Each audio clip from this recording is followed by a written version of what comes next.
श्री गुरु चरण सरोज रज निज मन मुकुर सुधारि बरनउँ रघुबर बिमल जसु जो दायक फल चारि।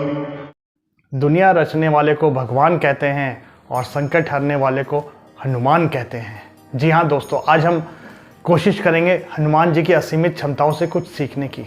हनुमान जी ऐसे भक्त हैं जो अपने पूज्य से भी ज़्यादा पूजे जाते हैं। इसका कारण क्या है? इसका कारण है उनकी वैल्यूज़। ये वैल्यूज़ ही उन्हें बड़ा बनाती हैं। तो आज हम कोशिश करेंगे उन वैल्यूज़ को जानने की जो उन्हें बड़ा बनाती हैं और उन्हें अपनाकर हम भी बड़ा बन सकते हैं। उनमें से अगर हमने एक भी वैल्यू अपने अंदर डाल ली और अपना ली तो हम भी बहुत बड़ा बदलाव ला सकते हैं, बहुत बड़ा काम कर सकते हैं। चलिए जानने की कोशिश करते हैं उनमें ऐसी क्या क्या वैल्यूज़ थी। उनमें से कुछ वैल्यूज़ आज हम डिस्कस करेंगे और उसको अपनाने की कोशिश करेंगे। दोस्तों, लीडर हमेशा जिम्मेदारी लेता है और हनुमान जी जब भी ज़रूरत होती थी तो आगे बढ़ के जिम्मेदारी लेते थे। वो इस बात का इंतज़ार नहीं करते थे कि कोई उन्हें जिम्मेदारी देगा। हनुमान जी हमेशा भीड़ में से आगे आकर ये कहते थे कि मैं करूँगा, क्योंकि लीडर्स हमेशा इनिशिएटिव लेते हैं और जिम्मेदारी लेते हैं, जिम्मेदारी देते नहीं हैं। लेकिन असल ज़िंदगी में इसका जस्ट उल्टा होता है। अगर हमें कोई काम दिखता है तो हम अपने दाएं बाएं देखना शुरू कर देते हैं कि इसे कौन करेगा। तो दोस्तों, लीडरशिप तभी डेवलप हो पाएगी जब आप जिम्मेदारी लेना शुरू करेंगे, और जिम्मेदारी जो लेता है वही आगे बढ़ता है और उसी के पास पावर होती है।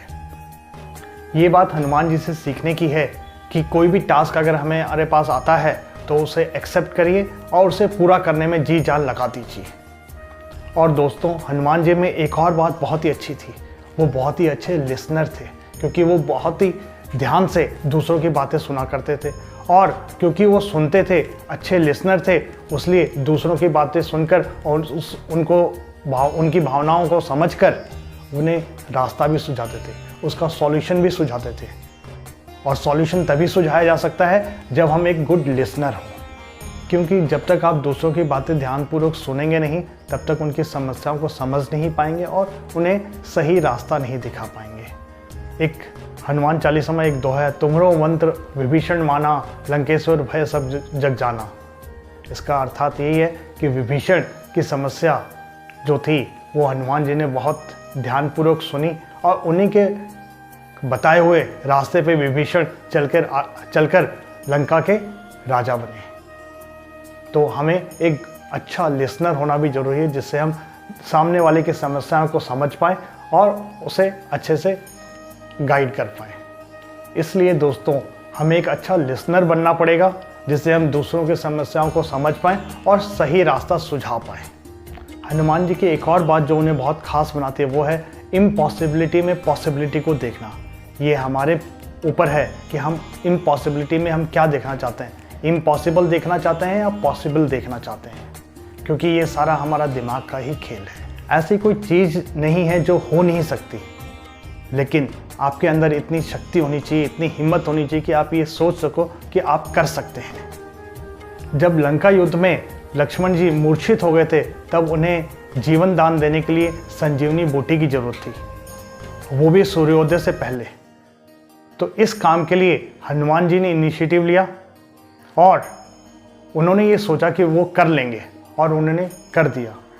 सूर्योदय से पहले वो संजीवनी बूटी लेकर आ गए और लक्ष्मण जी की जान बचाई जा सकी। इस इम्पॉसिबल से टास्क में भी उन्होंने पॉसिबिलिटी देखी और उस पॉसिबिलिटी को ध्यान में रखते हुए इम्पॉसिबल को पॉसिबल किया। इम्पॉसिबल हमारी सोच में है, सो मेक इम्पॉसिबल पॉसिबल। चौथी चीज़ जो हनुमान जी को बहुत ही विशिष्ट बनाती है वो है अहंकार का नहीं होना। उनमें इतनी असीमित शक्तियाँ थी, उसके बावजूद भी उनमें कभी अहंकार नहीं आया। उन्होंने पूरा जीवन एक भक्त की तरह या ये कहिए कि एक सेवक की तरह बिताया।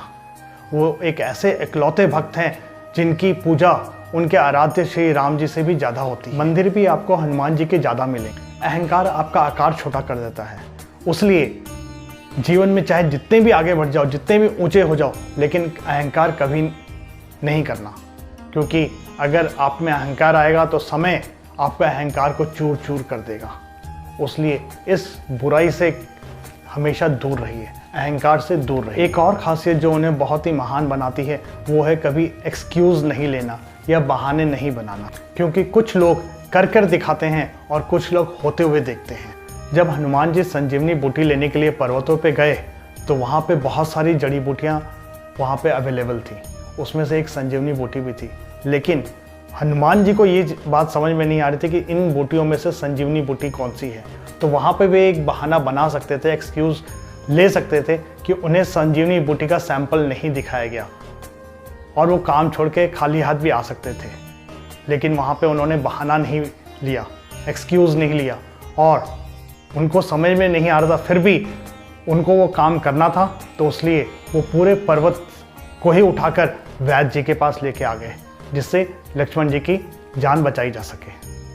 तो एक्सक्यूज़ लेते ही आप फ्यूज़ हो जाते हैं, तो फ्यूज़ होने से बचिए। आज हमने हनुमान जी की 5 वैल्यूज़ को डिस्कस किया। इसमें से आपको जो अच्छी लगे उसे अपना सकते हैं और अपनी लाइफ चेंज कर सकते हैं।